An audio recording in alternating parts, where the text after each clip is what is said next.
Welcome back, viewers. You're watching WION World is One. I'm Shivan Channa. This is Speed News. Let's get started.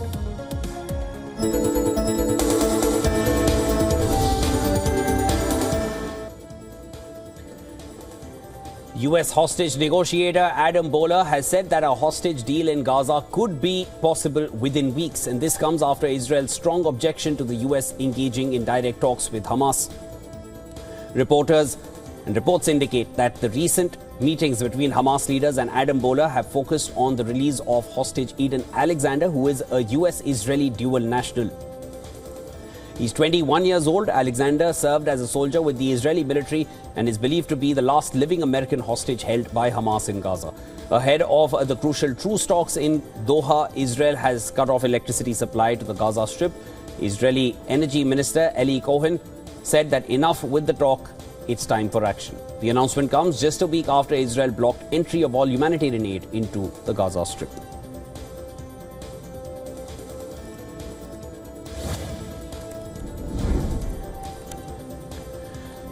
Trump has said that his administration has just about lifted the pause on intelligence sharing with Ukraine, while adding that he expects good results from US talks with Ukrainian officials in Saudi Arabia. According to reports, US officials are planning to use Tuesday's meeting with the Ukrainian delegation in part to determine whether Ukraine is even willing to make material concessions to Russia to end the war. Ukrainian President Zelensky previously announced that he will be in Jeddah to meet Saudi Crown Prince Mohammed bin Salman, while a Ukrainian delegation will be meeting US Secretary of State Marco Rubio and envoy Steve Witkoff. Highly anticipated negotiations on resolving the three-year conflict will see US and Ukrainian officials meet for the first time since Zelensky's showdown with Trump at the White House.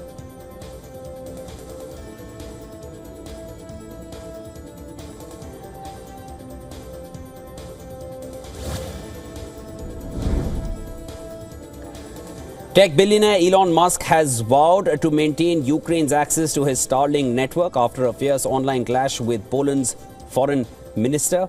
The disastrous February 28th meeting between Zelensky and Trump in the White House led to fears that Musk, who is a close Trump ally, might cut off Kiev's access to his private Starlink communication system. And this Starlink communication system is used extensively by Ukraine's frontline troops for battlefield communication, so it is pivotal and crucial for them. On Sunday, during exchanges on X, Musk promised that this would not be the case. Musk made it clear, no matter how much he disagrees with Ukrainian policies, Starlink will never turn off its terminals. He had earlier highlighted that without Starlink, the Ukrainian front lines would collapse as the Russians can jam all other communications. This prompted a reply from Polish Foreign Minister Radoslaw Sikorski, which led to that exchange on X.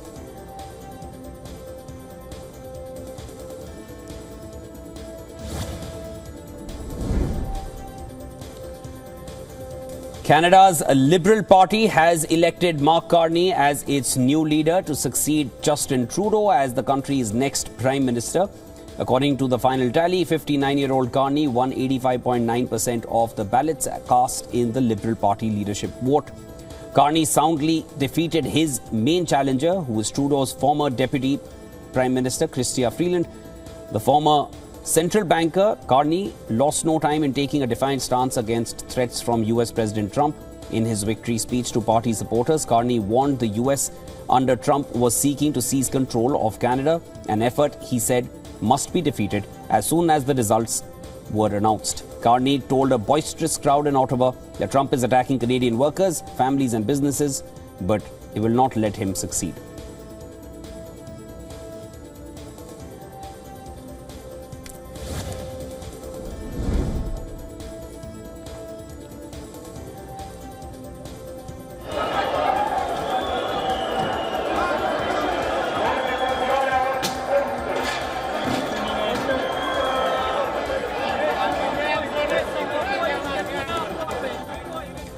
Supporters of Romanian far-right politician Călin Georgescu clashed with police after the country's Central Election Authority barred him from participating in May's presidential elections rerun. The Central Election The Central Electoral Bureau, which is the BEC, rejected his candidacy, saying it doesn't meet the conditions of legality. In capital Bucharest, thousands of Georgescu's supporters gathered outside BEC office as news about the eligibility of his candidacy started trickling in. The supporters clashed with police, leading to a tense face-off. Police fired tear gas at the supporters as violence broke out. Georgescu called the ban a direct blow to the heart of democracy worldwide and claimed that Romania was under tyranny. Now he has 24 hours to submit an official appeal to the Romanian top court, which will issue a ruling within 72 hours.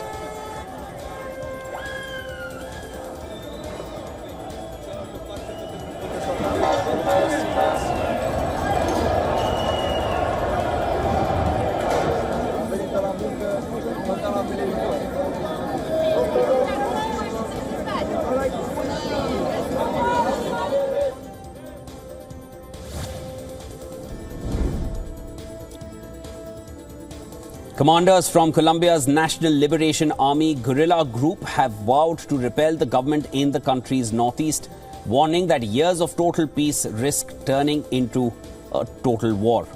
In a rare interview carried out at a secret mountain location near the Venezuelan border, two senior guerrilla commanders said they would not hesitate to fight 10,000 government troops amassed nearby. The 1,000-strong guerrilla group, better known by its Spanish initials ELN, has waged a 60-year left-wing insurgency against the Colombian state, seizing swathes of territory and becoming a major player in the global cocaine trade. According to government estimates, ELN clashes with a rival guerrilla group in the Catatumbo border region that have placed almost 56,000 people and left at least 76 dead since January, displacing 56,000.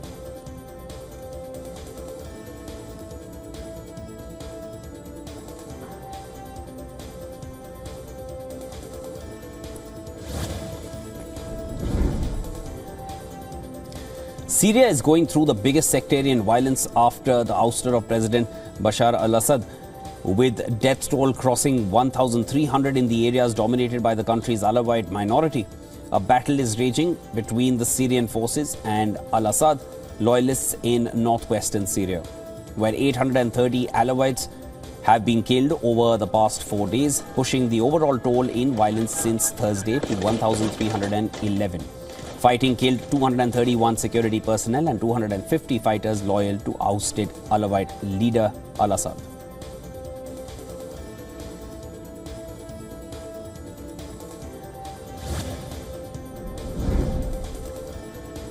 Amid the surge in terror incidents, Pakistan's Punjab province has been put on high alert. The move comes just days after the deadly terror attack in Bannu cantonment in Khyber Pakhtunkhwa, which claimed the lives of at least 5 soldiers and 13 civilians, while 16 militants were killed in the clash. Additionally, 32 others were injured due to a suicide blast during the attack. Following the incident, Pakistan's Chief of Army Staff General Asim Munir visited the Bannu district. Meanwhile, the Punjab police are conducting intelligence-based search and sweep operations across the province. In the past 24 hours, over 436 such operations were carried out during and leading to the arrests of 123 suspects and 38 proclaimed offenders.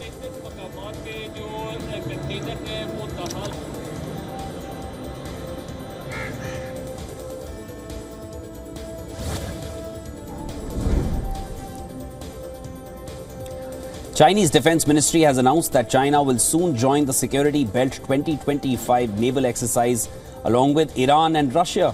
The ministry has said that the People's Liberation Army Navy will send a destroyer and a replenish ship. The drill will feature training courses including Maritime Target Strike, VBSS, which stands for Visit, Board, Search and Seizure, Damage Control, as well as Joint Search and Rescue operations. According to the Defense Ministry, it aims to deepen military, mutual and pragmatic cooperation among the participating countries' troops. Iranian media has said that naval forces from Iran, Russia and China are going to stage a joint exercise in the northern parts of the Indian Ocean, off the coasts of Iran's southeastern port city of Jabar.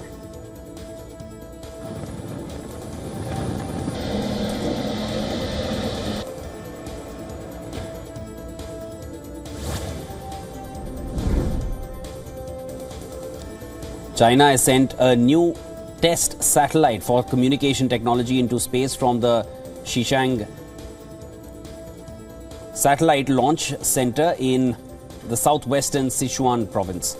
According to the launch center, the satellite was launched by a Long March 3B rocket and it has entered the planned orbit, marking the success of the launch. It further said the satellite will be mainly used to carry out multi-band and high-speed communication technology validation. The launch was the 562nd mission of the Long March carrier rocket series.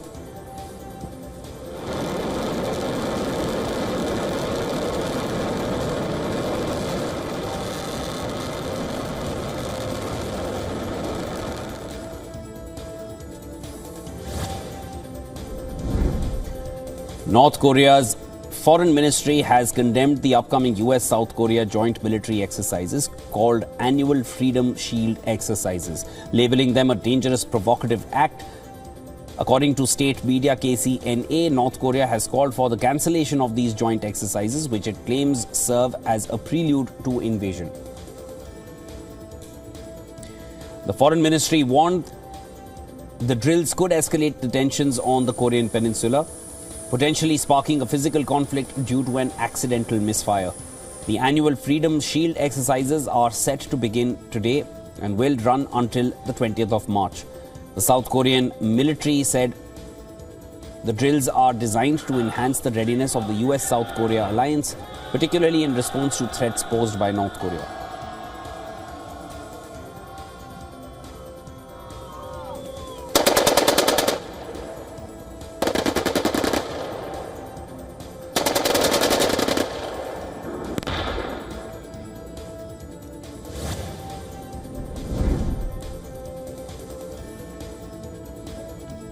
Hackers linked to North Korea have laundered at least $300 million of the $1.5 billion stolen in a record-breaking crypto heist.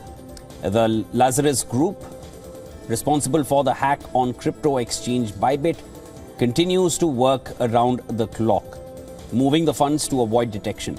Experts warn this stolen money could be funneled into North Korea's military development. Despite efforts to track and freeze the funds, 20% have already gone dark, which means they're likely lost forever. North Korea is known for its expertise in hacking and laundering crypto, making recovery difficult. Meanwhile, Bybit is offering a bounty for anyone who can help trace the stolen funds. But with fewer safeguards in the crypto industry and some exchanges unwilling to cooperate, the chances of fully recovering the funds seem slim.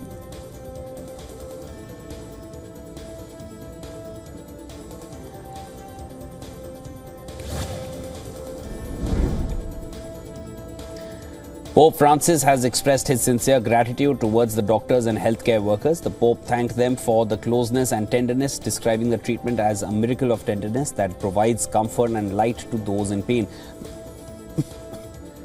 The Vatican confirmed that the Pope's condition is now stable. The doctors have said that they are hopeful for continued improvement and will continue to monitor his progress closely. 88-year-old Pope Francis has been receiving treatment for pneumonia at Rome's Gemelli Hospital since the 14th of Feb. The head of the Catholic Church has been diagnosed with polymicrobial respiratory tract infection that developed into a double pneumonia. Pope Francis has long struggled with respiratory issues and had part of his lungs removed when he was young.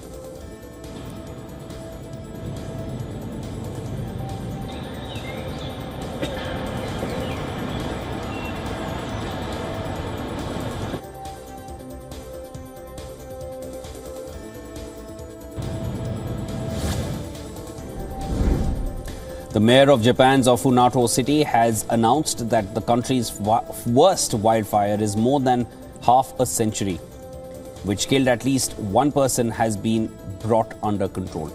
The fire had raged in the mountains around the rural region since February 26th, killing at least one person, damaging at least 210 buildings and forcing more than 4,200 residents to flee their homes.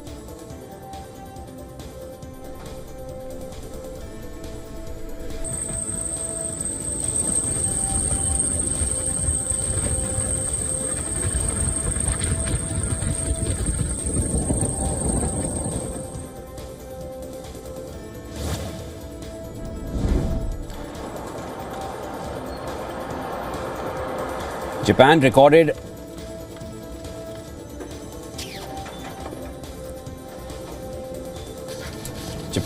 a current account deficit in January for the first time in 2 years as a weak yen inflated the cost of imports. A boost in imports of smartphones and electronic parts in the run-up to the Lunar New Year holiday started at the end of January also pushed up total imports during the month, according to data. Japan's current account deficit in January stood at $1.75 billion, and that's bigger than a median market forecast made by analysts.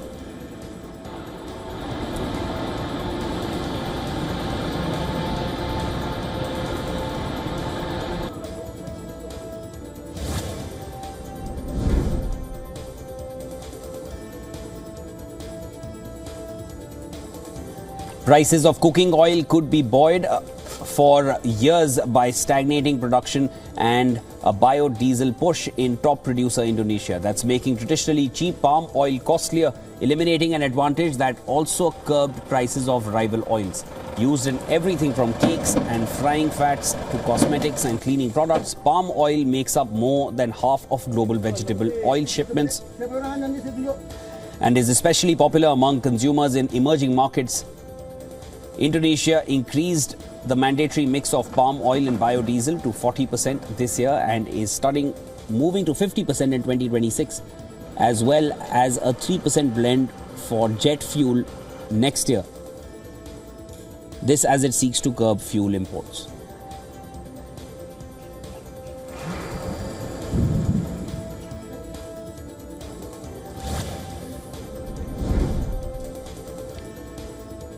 Trump said that his administration was in touch with 4 different groups about the sale of Chinese-owned social media platform TikTok, that all options were good.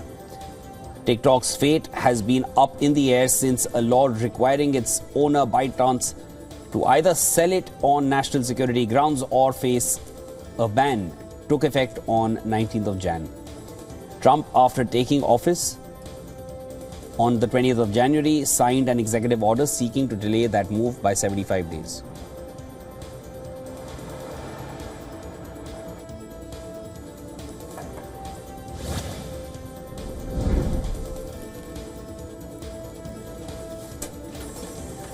The dollar began on Monday on a weak note after significant losses last week due to a potentially weakening US labor market, while concerns over a global trade war led investors to safe havens, lifting the yen and the Swiss franc. Markets have been fixated on simmering trade tensions across the world as US President Trump slapped tariffs on top trading partners, only to delay some of them for a month and amid growing signs and fears of the US economy slowing down. Now, that has led to investors losing faith in the US economy, which has been outperforming its peers. On currency futures markets, investors have slashed net long dollar positions to $15.3 billion from a 9-year high of $35.2 billion.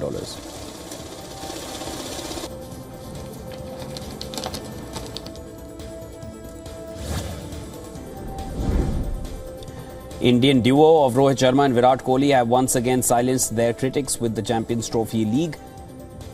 Indian captain Rohit Sharma has confirmed he will not retire, and both these veterans are now set to remain in the side till 2027. Kohli starred for India during the win against Pakistan with an unbeaten century, while Indian captain Sharma was the player of the match, the final against New Zealand, with his score 76. Sharma and Kohli both have 4 ICC titles each.